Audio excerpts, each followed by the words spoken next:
Hello guides, आज हम पढ़ेंगे अपना CBSE 12th class account subject का पहला चैप्टर फंडामेंटल ऑफ पार्टनरशिप। सबसे पहले पार्टनरशिप। पार्टनरशिप का मतलब साझेदारी होता है। पार्टनरशिप की मीनिंग पढ़ते हैं जरा। The relation between two or more persons who have agreed to share the profit of a business carried on by all or any of them acting for all. Partnership से क्या समझते हैं? जब दो या दो से ज़्यादा आदमी लोग मिलकर के कोई बिजनेस शुरू करते हैं जिसमें वो अपना प्रॉफिट बांटेंगे और वो किसी ऐसे बिजनेस को चलाएंगे जो हमारा बिजनेस होगा वो लॉफुल होना चाहिए। उसमें जो भी हम बिजनेस चलाएंगे जरूरी नहीं है कि उस बिजनेस में सारे के सारे पार्टनर एक्टिव रहें। उन सबकी सहमति या रजामंदी से कोई भी एक आदमी बिजनेस को चला सकता है। ऐसे बिजनेस को हम पार्टनरशिप यानी कि साझेदारी कहते हैं। नेक्स्ट, नेचर और कैरेक्टरिस्टिक्स ऑफ पार्टनरशिप। साझेदारी की विशेषताएं बताइए। तो इसकी पहली कैरेक्टरिस्टिक्स है two or more persons. For partnership agreement is it necessary that there should be at least two members.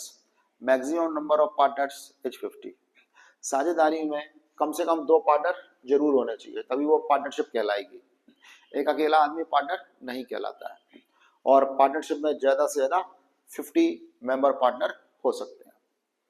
दूसरी कैरेक्टरिस्टिक्स है हमारा लीगल एग्रीमेंट, कानूनी समझौता। Partnership is born out of agreement. साझेदारी का जन्म पार्टनरशिप का जन्म साझेदारी से होता है। It is necessary that this agreement should be legal and valid. ये जो एग्रीमेंट है पार्टनरों के बीच में ये लीगल होना चाहिए, कानूनी होना चाहिए और वैलिड होना चाहिए, वैध होना चाहिए। This agreement can be in a written और वर्बल। ये जो समझौता है पार्टनरों में आपस में वो रिटन भी हो सकता है और ओरली भी हो सकता है। The written agreement among the partner is known as partnership deed. पार्टनरों में जो रिटन एग्रीमेंट होता है, जो लिखित में समझौता होता है, उसी को हम बोलते हैं पार्टनरशिप डीड। तीसरी हमारी कैरेक्टरिस्टिक्स है business. Partnership should be formed for running A business. Partnership किस लिए बनी हो? आपस में जो बिजनेस करने के लिए। Such a business should be legal and its objective should be earning profit. हम जो बिजनेस करेंगे वो बिजनेस लीगल होना चाहिए और हमारे बिजनेस का जो एम है वो अर्निंग प्रॉफिट होना चाहिए। अगर हम लाभ नहीं बल्कि अगर हम लॉस कमाने के लिए इकट्ठे हुए हैं तो वो साझेदारी नहीं कहलाएगी। दूसरा चीज, हम जो बिजनेस कर रहे हैं वो बिजनेस लीगल होना चाहिए। अगर हम कोई ड्रग्स वगैरह बेच रहे हैं या फिर हम कोई हथियार वगैरह बेच रहे हैं तो ये बिजनेस हमारा लीगल नहीं बल्कि इलीगल कहलाएगा। तो ऐसे बिजनेस में, पार्टनरशिप में ऐसे बिजनेस को शामिल नहीं किया जाता है। नेक्स्ट है हमारा point number 4, division of profit, लाभ का विभाजन। Profit of the business are divided among the partners. Partners are not only entitled for profit but they also bear losses. Partner आपस में जो भी बिजनेस में प्रॉफिट हो रहा हो उसको या तो इक्वली बांटेंगे या फिर उनमें जो प्री डिटरमाइंड रेशियो तय हुए हैं उस रेशियो में वो अपना प्रॉफिट एंड लॉस बांटेंगे। पार्टनरशिप में पार्टनर सिर्फ प्रॉफिट ही नहीं बांटते हैं बल्कि लॉस भी बांटते हैं। उनको आपस में अगर किसी साल बिजनेस में लॉस हो रहा है तो लॉस भी बांटना पड़ेगा। नेक्स्ट है हमारा running a partnership. As per the act a partnership business can be conducted by all or by any one on behalf of all. हमारा जो बिजनेस है जरूरी नहीं है कि बिजनेस को सारे के सारे पार्टनर चलाएं। सबकी सहमति से आपस में से कोई भी एक आदमी भी बिजनेस को चला सकता है। नेक्स्ट है हमारा अनलिमिटेड लायबिलिटीज, असीमित उत्तरदायित्व। The liabilities of the partner is unlimited. साझेदारों की जो लायबिलिटीज है वो अनलिमिटेड होती है। To pay off the liabilities of a firm, private assets of the partner can be utilised. इसका मीनिंग ये लिखा है कि अगर बिजनेस में कोई लॉस हो रहा है तो उसकी रिकवरी हम बिजनेस की जो एसेट्स हैं उसको बेच के तो करेंगे ही, साथ में अगर हमारी पर्सनल प्रॉपर्टी की बेचने की भी बात आती है तो हमें वो भी बेचनी पड़ेगी। लेकिन हमें सारे का सारा जो अपना डेब्ट जो हमें कर्जा है वो पूरा का पूरा चुकाना ही पड़ेगा। हमारी जो पर्सनल प्रॉपर्टी है उसकी भी नीलामी हो सकती है। हमें बिजनेस का जितना भी लायबिलिटीज का पूरा पेमेंट करना ही पड़ेगा। हमारा जो नेक्स्ट टॉपिक है वो है पार्टनरशिप डीड। पार्टनरशिप डीड का मतलब होता है साझेदारी समझौता या पार्टनरशिप एग्रीमेंट। पार्टनरों के बीच में जो एग्रीमेंट होता है और उस एग्रीमेंट में जितने भी पार्टनर्स हैं उन सबके राइट्स, उनकी ड्यूटीज और उनकी रेस्पॉन्सिबिलिटीज लिखी रहती हैं। उसी को हम पार्टनरशिप डीड कहते हैं। Partnership deed is a written agreement between partners. Partnership deed एक रिटन में एक एग्रीमेंट होता है पार्टनरों के बीच में, which lays down the mutual rights, जिसमें सारे के सारे पार्टनरों के अधिकार, उनके ड्यूटीज यानी कि कर्तव्य और उनकी जवाबदारियां लिखी रहती हैं। It is a legal document signed by all the partners. ये एक लीगल डॉक्यूमेंट होता है जिसमें सारे के सारे पार्टनरों के साइन होते हैं। And normally has clause on the followings. Partnership deed में लिखी जाने वाली बातें। तो पार्टनरशिप डीड में सारे के सारे जो पार्टनर इकट्ठे होते हैं बिजनेस करने के लिए, वो ये सारी शर्तें उस पेज पर या उस एग्रीमेंट पे लिखते हैं। सबसे पहले उस पर क्या क्या लिखा जाता है? Name and address of the firm. हम जो बिजनेस स्टार्ट करने जा रहे हैं, सबसे पहले हमें उस बिजनेस को एक नाम देना होगा। हम बिजनेस का ऐसा नाम रखेंगे जो पहले से कोई बिजनेस चल रहा हो या कोई कंपनी खुली हुई हो उससे मैच नहीं करना चाहिए। एड्रेस ऑफ द फर्म, हमें अपने बिजनेस का उसमें एड्रेस भी लिखवाना पड़ेगा कि हम अपना बिजनेस किस एरिया में खोल रहे हैं। हमें उस शहर का या उस स्टेट का एड्रेस पूरा लिखवाना पड़ेगा। सेकंड है हमारा nature and scope of the business.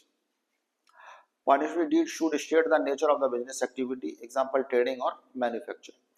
हमें पार्टनरशिप एग्रीमेंट में अपने बिजनेस का नेचर भी लिखवाना पड़ेगा। इससे मीनिंग है कि पार्टनरशिप में हम जो बिजनेस कर रहे हैं वो हम ट्रेडिंग का बिजनेस कर रहे हैं या फिर मैन्युफैक्चरिंग का कर रहे हैं। हम ऑलरेडी बना हुआ माल खरीदेंगे और उसको सेल करेंगे या फिर हम खुद माल बना करके बेचेंगे। तो हमें अपने बिजनेस में एग्रीमेंट में ये भी शो करना पड़ता है। थर्ड नंबर पॉइंट है हमारा name and address of the partners. Name and full address of all partner is mention in the deed. Partnership deed या पार्टनरशिप एग्रीमेंट में सारे के सारे पार्टनरों के नाम और उनके परमानेंट एड्रेस भी होने चाहिए। अगर कोई पार्टनर बिजनेस के साथ कुछ फ्रॉड वगैरह करके भाग जाए तो हमें उसको पकड़ने के लिए हमारे पास उसका एड्रेस तो होना चाहिए। फोर्थ नंबर पॉइंट है ड्यूरेशन ऑफ पार्टनरशिप। हमें उस एग्रीमेंट में ये भी लिखना पड़ेगा कि हम जो पार्टनर इकट्ठे हुए हैं आपस में बिजनेस करने के लिए वो कितने टाइम के लिए इकट्ठे हो रहे हैं। Deed also state the date of constituting, हमारा बिजनेस हमने कब शुरू किया है, and the duration of the partnership, हम कितने साल तक के लिए एक साथ रहेंगे। In the absence of any fixed duration a partnership can be dissolved at will. और अगर हमने उस एग्रीमेंट में अपना टाइम पहले से फिक्स नहीं किया है तो हम सबकी मर्जी से जब भी हम अपने बिजनेस को बंद करना चाहें कर सकते हैं। हमारा पॉइंट नंबर 5 है duties and rights of partners. उस एग्रीमेंट में हमें सारे के सारे पार्टनरों की ड्यूटीज और राइट्स मतलब अधिकार भी लिखने होते हैं। Deed states the right and duties of the partners. Partner time to time to know about their rights and duties. पार्टनरों को उस एग्रीमेंट में अपने ड्यूटीज और राइट भी लिखने होते हैं कि समय समय पर कौन पार्टनर बिजनेस के क्या काम करेगा और उसकी क्या जवाबदारी है, क्या किस पार्टनर को अधिकार है। नेक्स्ट है हमारा कैपिटल कंट्रीब्यूशन। हमें उस एग्रीमेंट में ये भी लिखना पड़ेगा कि कौन सा पार्टनर बिजनेस में कितना पैसा लगाएगा।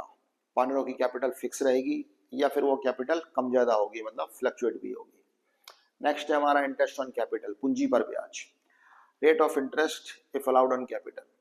पार्टनरों ने जो पैसा बिजनेस में लगाया है क्या हमें पार्टनरों को ब्याज देना है या नहीं देना है। अगर हमने एग्रीमेंट में लिख दिया है कि हम पार्टनरों को ब्याज देंगे तो हमें देना पड़ेगा और हमें उसमें इंटरेस्ट की रेट भी शो करनी पड़ेगी। नेक्स्ट है हमारा ड्रॉइंग बाय पार्टनर्स। क्या जरूरत पड़ने पर कोई पार्टनर बिजनेस से पैसा निकाल सकता है? अगर निकाल सकता है तो उसकी लिमिट क्या होगी, कितना पैसा वो बिजनेस से निकाल सकता है। और अगर कोई पार्टनर बिजनेस से पैसा निकालता भी है पर्सनल यूज के लिए तो वो बिजनेस में कितना ब्याज या इंटरेस्ट पेड करेगा, हमें उस एग्रीमेंट में ये भी लिखना होगा। Point number 9 division of profit and loss. Profit and loss distributed in the pre determined ratio. हमें उस एग्रीमेंट में हमें यह भी शो करना पड़ेगा कि पार्टनर आपस में जो बिजनेस में प्रॉफिट एंड लॉस हो रहा है वो किस रेशियो में बांटेंगे। तो हम जिस दिन एग्रीमेंट बनाते हैं हम उस दिन क्लियर उसमें लिख देते हैं कि पार्टनर जो भी प्रॉफिट एंड लॉस है वो प्री डिटरमाइंड रेशियो में, जो पहले से पार्टनरों के रेशियो तय हुए हैं उस रेशियो में बांटेंगे। और अगर हमने एग्रीमेंट में कुछ भी नहीं लिखा है तो partner profit and loss equally बांटेंगे।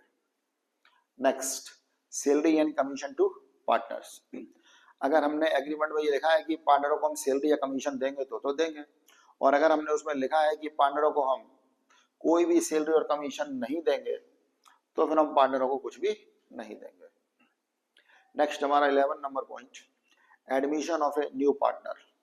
What will be the procedure of admitting a new partner into the firm can also be started. क्या बिजनेस में नया पार्टनर आ सकता है, और अगर आएगा तो वो कैसे आएगा, उसका प्रोसीजर क्या होगा। अगर सारे पार्टनर हाँ बोलेंगे तभी एक नया पार्टनर आएगा, या फिर उनमें से कोई भी एक पार्टनर मना कर देगा कि नहीं बिजनेस में नया पार्टनर नहीं आएगा, तो फिर वो बिजनेस में नहीं आएगा। तो हमें उस एग्रीमेंट में पहले दिन ये भी क्लियर करना होगा। नेक्स्ट हमारा 12 नंबर है, valuation of goodwill. Method by which goodwill of the firm will be valued at the time of reconstitution of the firm. हम अपने बिजनेस की जो गुडविल है वो किस मेथड से कैलकुलेट करेंगे। हम बिजनेस की जो गुडविल है वो कब कैलकुलेट करते हैं, जब बिजनेस में पार्टनरों के जो प्रॉफिट एंड लॉस का जो रेशियो है वो आपस में बदल रहा हो। एडमिशन, अगर हमारे बिजनेस में कोई एक नया पार्टनर आ रहा हो तब हम गुडविल का वैल्यूएशन करते हैं। अगर कोई हमारे बिजनेस को छोड़ के जा रहा है, अपनी मर्जी से रिटायर हो रहा है, तब हम बिजनेस की में गुडविल की कैलकुलेशन करते हैं। या फिर हमारे बिजनेस में कोई एक पार्टनर एक्सपायर हो गया हो, उस समय भी हम बिजनेस में गुडविल की कैलकुलेशन करते हैं। नेक्स्ट है हमारा settlement of accounts. The manner in which accounts of the partner shall be paid in case of his retirement और डेथ और at the time of the dissolution of the firm. हम अपने business के खाते कैसे बनाएंगे उन कंडीशनों में जब कोई एक पार्टनर बिजनेस को छोड़ के जा रहा हो, या फिर कोई एक पार्टनर बिजनेस से रिटायर हो रहा हो, या फिर हम अपने बिजनेस को ही बंद कर रहे हो हमेशा के लिए, तब ऐसी सिचुएशन में हम बिजनेस के अकाउंट कैसे बनाएंगे। नेक्स्ट है हमारा point number 14, accounting period. The date on which accounts shall be closed every year. हमारा जो बिजनेस है उसका लास्ट डे क्या होगा। वैसे तो नॉर्मली अकाउंट में जो फाइनेंशियल ईयर होता है वो 1 अप्रैल से 31 मार्च होता है, और एक हमारा कैलेंडर ईयर भी होता है जो हमारा 1 जनवरी से स्टार्ट होता है और 31 दिसंबर पे एंड होता है। लेकिन क्योंकि हम अकाउंट पढ़ने जा रहे हैं तो इसमें अकाउंट में हमारा जो नया साल है वो 1 अप्रैल को फाइनेंशियल ईयर पे शुरू होगा और ठीक 12 महीने बाद 31 मार्च को क्लोज हो जाएगा। हमें उस एग्रीमेंट पे राइट्स एंड ड्यूटीज भी लिखनी है पार्टनरों की, किस पार्टनर को क्या क्या अधिकार होंगे और किसकी क्या ड्यूटीज होती हैं, कौन पार्टनर बिजनेस में क्या काम करेगा, हमें उस एग्रीमेंट में क्लियर ये भी डिफाइन करना होगा। नेक्स्ट है हमारा बैंक अकाउंट ऑपरेशन।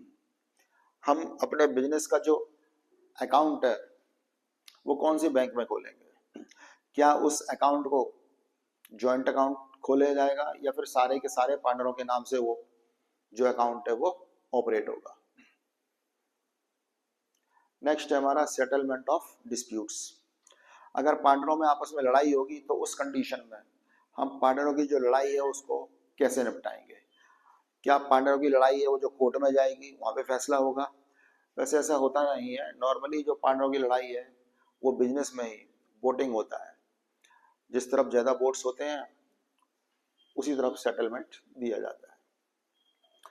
आज का हमारा नेक्स्ट क्वेश्चन है, rules applicable in the absence of partnership deed. पहले क्वेश्चन का मीनिंग समझो। मान लेते हैं कुछ पार्टनर आपस में बिजनेस शुरू कर रहे हैं लेकिन पहले ही दिन उन्होंने आपस में एग्रीमेंट नहीं किया है। उस कंडीशन में कंपनी एक्ट ने जो भी रूल्स बनाए हैं वो रूल लागू होते हैं, या वो वाले रूल हमें फॉलो करने पड़ते हैं। तो वो कौन से रूल्स हैं कि पार्टनरों ने आपस में बिजनेस तो शुरू कर लिया लेकिन बिजनेस की जितनी भी शर्तें थी वो आपस में क्लियर नहीं की है। तो हमारा पहला रूल है डिवीजन ऑफ प्रॉफिट। जब पार्टनरों ने पहले दिन ये तय नहीं किया है कि हमें किस रेशियो में प्रॉफिट एंड लॉस बांटना है, तो हमेशा प्रॉफिट एंड लॉस इक्वली बांटा जाएगा। भले ही किसी ने 1 लाख रुपए लगाया हो या किसी ने भी 10 लाख रुपए लगाया, उससे कोई मतलब नहीं है। Second, salary and commission. किसी भी पार्टनर को सैलरी या कमीशन नहीं दिया जाएगा, या रेम्युनरेशन जो ऊंची पोस्ट पर दिया जाता है वो भी नहीं दिया जाएगा। Interest on capital and interest on drawing. किसी भी पार्टनर को न तो हम कैपिटल पर ब्याज देंगे और ना ही हम ड्राइंग पर ब्याज देंगे। नेक्स्ट 4 नंबर पॉइंट है participation. Every partner is entitled to take active part in conducting firm business. हर एक पार्टनर को बिजनेस में आने का और बिजनेस में मैनेजमेंट करने का पूरा अधिकार होगा। नेक्स्ट है हमारा inspection. Every partner has a right of inspect the books of the firm. हर एक पार्टनर को बिजनेस की जितनी भी इंपॉर्टेंट बुक्स हैं, डॉक्यूमेंट वगैरह हैं, उसको चेक करने का और उसको जांच पड़ताल करने का अधिकार होगा कि बिजनेस में कितना पैसा आ रहा है, जा रहा है। नेक्स्ट है हमारा assets. The assets of the firm shall be used for firm business only. Business की जो भी असेट्स यानी कि प्रॉपर्टी है वो सिर्फ बिजनेस के ही काम आएगी, ना कि उसको हम पर्सनल यूज के लिए घर ले जाएंगे। नेक्स्ट और आज का हमारा लास्ट पॉइंट भी ये है, इंटरेस्ट ऑन लोन।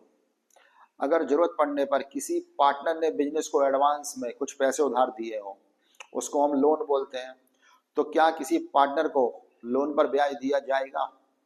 जी हाँ, बिल्कुल। पार्टनरों को लोन पर ब्याज दिया जाता है और उसकी जो रेट है वो पहले से फिक्स रहती है, 6% पर एनम। पर एनम मतलब होता है, यहाँ पे हमें टाइम का ध्यान रखना है। अगर किसी पार्टनर ने फर्म को 6 महीने के लिए पैसे उधार दिए तो उसको ब्याज भी 6 ही महीने का मिलेगा, और अगर किसी पार्टनर ने बिजनेस को पैसे उधार 2 महीने के लिए दिए हैं तो फिर उसको ब्याज 2 ही महीने का मिलेगा। तो इस तरह से आज हमने अपना 12th क्लास का फर्स्ट चैप्टर, आज हमने इसकी थ्योरी स्टडी की है, पार्टनरशिप ऑफ फंडामेंटल। ठीक है, आज की क्लास ओवर होती है, कल हम फिर से मिलेंगे अपनी सेकंड क्लास के साथ।